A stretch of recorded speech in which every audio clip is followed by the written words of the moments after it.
Welcome to Drive the Daf. Clear, structured explanation of the daily Daf in 20 minutes. You can even follow in the car. Maseches Shekalim is the only Masechta in Seder Moed that does not have a Gemara in Talmud Bavli on it. However, the Gemara Talmud Yerushalmi has been printed in the Vilna Shas together with the rest of the Talmud Bavli, and therefore the Yerushalmi on Shekalim has always been a part of Talmud Bavli. It's been inseparable. It's been considered part of it, and is also part of the Daf Yomi. Now, the topic of Maseches Shekalim is the money that was contributed by Klal Yisrael in order to buy the public karbanos. There were several karbanos which were bought from public funds. That is the karban tamid every morning and every afternoon, as well as the special karbanos that were brought on the Rosh Chodesh, Shabbos, and Yom Tov. The fund that was used to buy that was set up, and it was funded by a half shekel coin that was brought every Rosh Chodesh Nisan in the Beis HaMikdash. Now, there were 3 periods of withdrawal from that fund. There was a withdrawal 15 days before Pesach, 15 days before Shavuos, and 15 days before Sukkot. The 3 withdrawals were because not everybody managed to get their shekalim to the Beis HaMikdash on time. People who lived far away didn't manage to get it in on time for the first withdrawal, and people who lived very far didn't manage to get it even by the second withdrawal, and therefore you had 3 withdrawals in order to make sure that everybody had a chance to take part in the Karbanos Tzibor, and it should be representing them as well. Now, Maseches Shekalim should really have been in Seder Kachim. However, it's put in Seder Moed because it refers to things which happen every year at a fixed time, just like the other issues, the other subjects and mitzvahs that are discussed in Seder Moed. Now, it's placed here because it is timely, it is very close to Nisan, and therefore it follows Maseches Pesachim closely. Now, Daf Beis in Maseches Shekalim begins by introducing the announcement that was made in order to prepare the people to bring their shekalim to the Beis HaMikdash on time. That happened in Adar, and it also discusses other things which happened in Adar, including the reading of the Megillah, and the difference between Adar Rishon and Adar Sheni, if you have the two of them, both as far as the halacha of shekalim and as far as the halacha of Kriyas HaMegillah. So, the Mishnah begins, and it says that there were 2 things that happened on the 1st of Adar, and there were a couple of things that happened on the 15th of Adar. The 1st of Adar, there were 2 announcements that went out. There were messengers that went out from the Beis Din to remind the people, number 1, to prepare their shekalim, to bring it to the Beis HaMikdash so that it could be brought on time for the withdrawal that was going to happen on the 1st of Nisan. Everybody wanted to have their shekalim in by then. Everybody who could wanted to have their shekalim in by then so that they could be part of that withdrawal, and that the public karbanos would be purchased from their funds and they would have a share in it. Another announcement that went out at the time was that everybody should look at their fields and see if there's kilayim growing there. There are certain types of plants that cannot be planted together, certain types of fruits and vegetables. If they're growing in the same field, they'll become usher. And some of these grew wild, so people had to go check their fields. This was a good time of year to inspect the fields and see if there was kilayim growing there and to rip it out, because if kilayim were growing at this stage, the beginning of Adar, was a good enough time, you'd be able to see the plants were grown tall enough, you'd be able to differentiate what the different species were and see if there was any actual kilayim there. Now, on the 15th of Adar, so first of all, that was Purim du Mukafim. That was what we call Shushan Purim today. It was Purim in the walled cities, and they would read the Megillah. Also, it was time to start preparing for the Aliyah L'Regel, the massive influx of people from all over Eretz Yisrael and all over the world to Yerushalayim, and therefore they started fixing the roads after the rainy season of the winter. Some of the roads were flooded, some of the roads were filled with mud. They would drain the roads, they would fix them, they would also fix the streets. They would also fix the mikvahs. Mikvahs were needed, people needed to use the mikvah to be able to enter the Beis HaMikdash. So they would get the mud out of the water and they would fix up all the mikvahs. Now, they also did something called tzarchi rabim, the needs of the public. The Gemara will explain what that is. And another important function was that they marked graves. Along the road, you sometimes say graves, and people have to be careful not to step on it and become tamei, so they marked it with white limes that people would see it, and it looks like the whiteness of the bones, and people should know to stay away from it.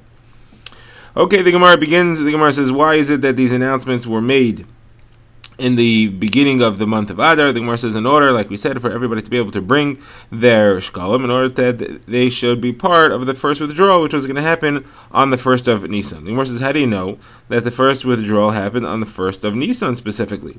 So the Gemara answers, there's a few potential sources for this. First one the Gemara brings is because in the first withdrawal ever in the Mishkan for public karbanos happened on the 1st of Nisan, and therefore all future ones are also going to happen on the 1st of Nisan. How do you know that it happened? The first withdrawal happened then. So it says, it says that the Mishkan was assembled on the 1st of the month of Nisan in the second year that Klal Yisrael was in the Midbar, the desert. And then we have a brayso that says on the day that the Mishkan was put up was also the day that the first withdrawal was made from the public funds to buy karbanos. Now, the Gemara brings the second story, and this is Rav Tavi Bar Yeshaya in the name of Kahana. And he says, because we have a link with the word Chodshei. Two psukim use the word Chodshei. One discussing the public karbanos of Rosh Chodesh, the special oila for Chodesh. So the pasuk says, it uses the word Chodshei. And also discussing Rosh Chodesh Nisan when it says Rishon Hu Lachem L'Chodshei Hashana. So you see Chodshei here, Chodshei there. The money for the public karbanos should come from the Chodshei, the other Chodshei, which is referring to Nisan, and therefore it's Rosh Chodesh Nisan. So Gemara protests here that this Rav Tavi didn't quote the whole brayso. He left out the main part of the brayso. He just started in the middle. So the Gemara introduces the beginning that he skipped. The Gemara says that the brayso asks that when the pasuk says so how do you know when you're supposed to make that withdrawal? So you would think that it should make that withdrawal every month. You should withdraw from the fund for kabbalas to be brought for that month. So therefore, the Torah says the word b'chodshai to teach us no, only in its month, in that month. There's one month in which you do that withdrawal.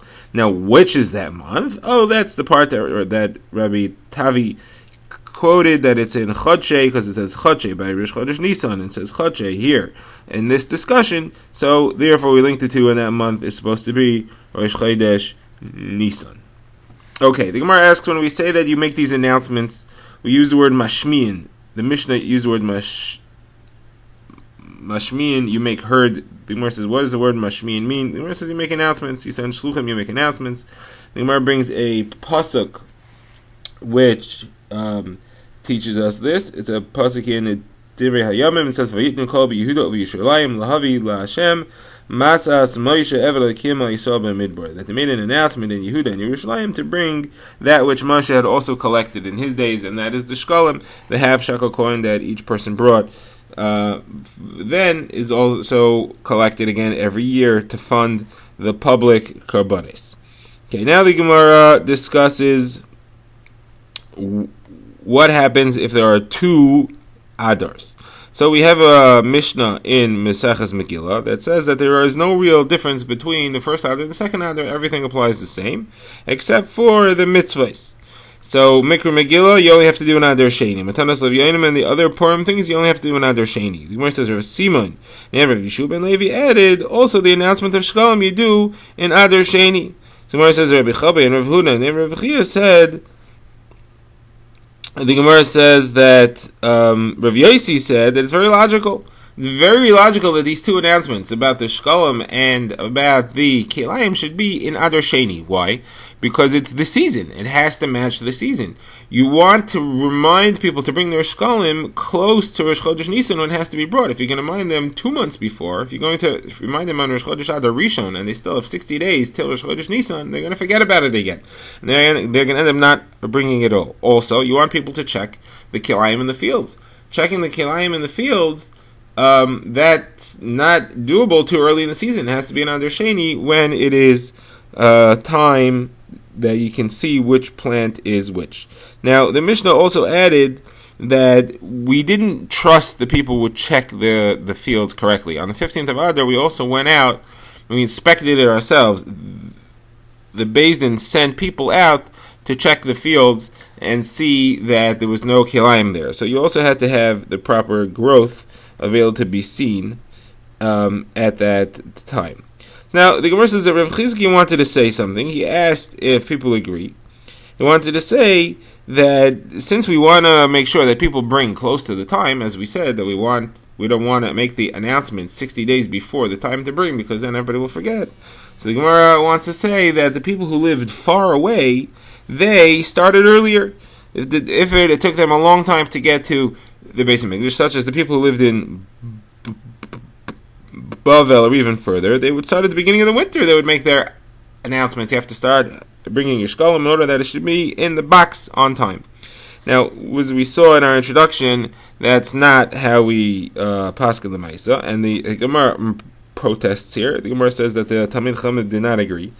And they said that it's not true, because we have a brisa that it teaches us, perhaps it's a Mishnah, that teaches us that there were 3 withdrawals made. 1 15 days before Pesach, 1 15 days before Shavuos, 1 15 days before Sukkot. What is the reason of the 3 withdrawals? It must be that we can get a withdrawal for each of the people, for each of the groups. Those who brought from very far and those who brought from even further should be involved in those withdrawals. So the Gemara actually rejects this. The Gemara says no. It's got to be that each withdrawal we made, we're having in mind that we're taking it for those that are going to bring later, because otherwise the people who bring later, I mean, if you're only included in the withdrawal if you were there, if your money was already in the box, so then the people who came later weren't involved in the karbanos that they missed. It's got to be that when we withdraw, we had in mind for everybody who's going to bring later. So why did we have to do 3 withdrawals? Let's just do 1, and then the money will come in later. So no, the reason why we have to do 3 is for a different reason. The Gemara potentially offers over here.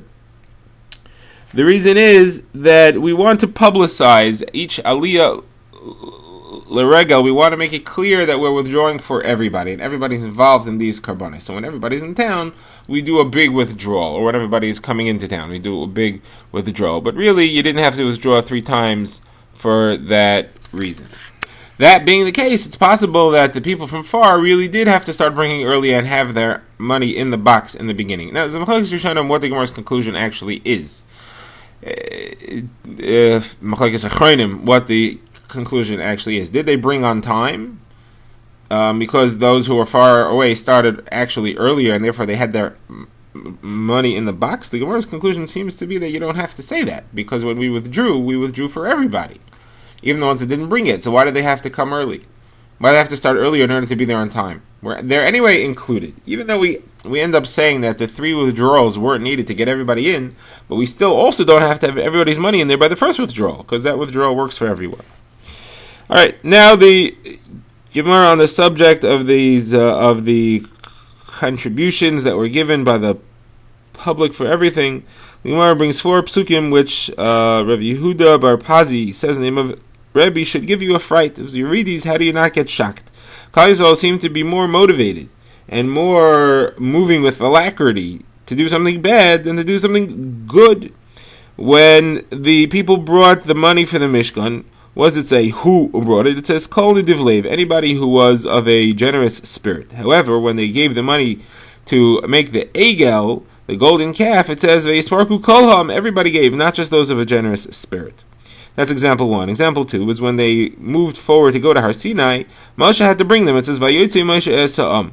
Moshe had to bring them forward. However, when they wanted to do something bad, like to send the spies, the Meraglim, Moshe says Vatikrivun elai kulchem, everybody came to me, nobody had to bring you. Third example is when the time was to sing Shira. So by Shira on the Yam, by the splitting of the Red Sea, Moshe Rabbeinu had to bring them to song. It says, Oz Yoshir Moshe B'nai Yisrael. Moshe had to bring them into the place of singing songs. However, when they came to complain, when they came to cry about going into Eretz Yisrael, it says, Vatisa, Kolo Eida Eschelam, everybody was yelling and screaming, and nobody had to inspire them to do that. And the fourth example is not a comparison of 2 things. It's just Reb Chia Bar Abba who says a pasuk which we can quote from Tzfania that says Hishkimu hishchisu kol alilosim. Hishkimu hishchisu. They got up early and they did destructive things. Any bad thing that happened, any destructive thing was always, they were zrizim about it. They got up early to do that. On the subject, Gemara says, Rav Abba Bar Acha says, I don't understand these people. It's impossible to understand what their nature is. They do contradictory things. When they're asked to give, they give to the Egel, and when they're asked to give, they give to the Mishkan. Well, if they're supporting Hashem, they should give only to the Mishkan, and if they're Ovev Avodah, they should give only to the Egel. But you see, they give to both. So Gemara says that Rav Yosef Bar Chanina said it's not a kasha. They did the giving to the Mishkan was a kapara. It was meant to atone for the mistake that they gave to the Egel. It was tshuva. How do you know that? Because the cover of the ark is called kapyrus. It was made of gold. Why was it called kapyrus? Because the gold of the kapyrus should be mechaper. It should atone for the gold of the Egel. And the same applies to all the other donations of the Beis Hamikdash. Okay, now the Gemara will go more deeply into the concept of the donations that were given for the building of the Mishkan and other donations that were involved. So in Parshas Truma, when the Torah teaches us about the instructions to bring the donations for the Beis Hamikdash, the pasuk uses the word Truma 3 times. And the Gemara says that these refer to 3 different donations that were made. What does the pasuk say? Dabel b'nei Yisrael v'yikli Truma. Me'eskalesh asher yidvenu libo tikles trumasi. V'zayisa truma asher tikul me'item zav v'chesef u'nechoshes. So the Gemara says these 3 trumas were 3 different funds. The last one, Zayisa truma asher tikul me'item zav v'chesef u'nechoshes, that's referring to a collection of all types of materials, and that was to build the Mishkan. That's what that collection was. Now, the one before that, tikles trumasi, take my truma, that's called my truma because that's the public fund that was collected for the karbanos. Now, what was given there? So the Gemara says on that applies the halacha that everybody has to give the same amount. Everybody has to give the same amount. It has to be equal. However, it doesn't have to be any specific amount. They could all get together and decide how much they want to give, but everybody has to give the same amount.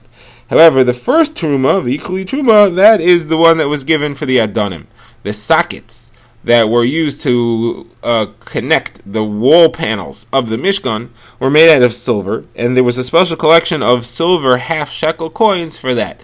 On that, the Torah refers to in Kisisa, it says that there was a special collection of half-shekel coins. That had to be, everybody had to give the same amount, and it had to be exactly half a shekel. It could not fluctuate from person to person, and they could not choose how much they wanted to give, even if they all agreed on the amount. Now, the Gemara says in the pasuk describing that actual machzis shekel, you also have the word teruma appearing 3 times, and it also refers to 3 donations. Where are the words there? So it says Zay Gidnu Kol Ever Al Bekuda Machzis Shekel B'Shekel HaKodesh Esum Gera Shekel Machzis Shekel Truma Hashem Kol Ever Al Bekuda Miben Osim Shana Malitain Trumas Hashem Ha'ashir Lo Yarv V'Adal Yamin Machzis Shekel. It says Trumas Hashem. So it refers to Truma Hashem, Trumas Hashem, and Trumas Hashem 3 times. And these refer to the same 3 collections. One, how do you know which one is which? Well, one says Ha'asher Lo Yarv V'Adal Yamin Machzis Shekel. That is referring to the one for the Adonim, which had to be the exact amount, and it had to be everybody giving the same. Where it said that everybody has to give, that refers to the amount that was for karbanos. Everybody has to give the same amount, but it doesn't have to be equal. And the first one is just a general collection for the Mishkan. Okay, now the Gemara shifts to the topic of reading the Megillah. The Mishnah had said that everybody living in walled cities reads the Megillah on the 15th of Adar. So Gemara says, as halacha said by Rabbi Chalbai, that if somebody who lives in a walled city read the Megillah on the 14th, he's yaitz, doesn't have to read it again on the 15th, because the 14th is the day that applies for everybody. Now, the proper time for him to read is on the 15th, but he's yaitz also on the 14th. So the Gemara says that our Mishnah seems to be a kash on that, because our Mishnah lists the reading on the 15th together with the other things that had to happen on the 15th, and those had to happen specifically on the 15th. It would seem to indicate that these mitzvahs were put together with the reading of the Megillah to show that it has to be the 15th, not any other time. So Gemara says, no, that's not the reason they were put together. They were put together to teach that they're supposed to be in Adar Sheni, not in Adar Rishon. Just like the other mitzvahs mentioned are in Adar Sheni, because they are seasonal, they have to be that at the time of the year. So the mitzvah of Kriyas Megillah also is in Adar Sheni and not in Adar Rishon. Now, the Gemara says that Rav Yosef and Rav Acha were sitting together, and Rav Yosef said, I understand this halacha that we heard, that your Yaitza, if you read it on Yud Daled, even if you're somebody supposed to read on a Tezvav, I understand that means even if you still have time to read it on a Tezvav, you don't have to. We're not just saying if you missed Tezvav, your Yaitza, because then who cares? Why do you need to tell me that? There's nothing I can do about it anyway. What you're telling me is that I read it on your Daled, and I still have an opportunity to read on Tezvav, and I don't have to. So you're telling me that that's halacha, that I was Yaitza and I don't have to. So the Gemara says, I have a kash on that.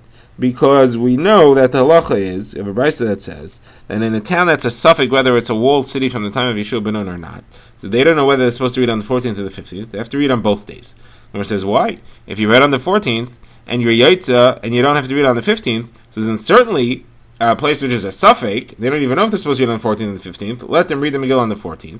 And even if they're supposed to read on the 15th, they're Yaitza, because even a town that has to read on the 15th is Yaitza if you read on the 14th. So that's a proof that you're not yet, that l'chadchila you have to go ahead and read on the 15th, even if you read on the 14th. So Gemara says, no, not necessarily. You can't change the halacha for a town and say, go right ahead and read always on the 14th.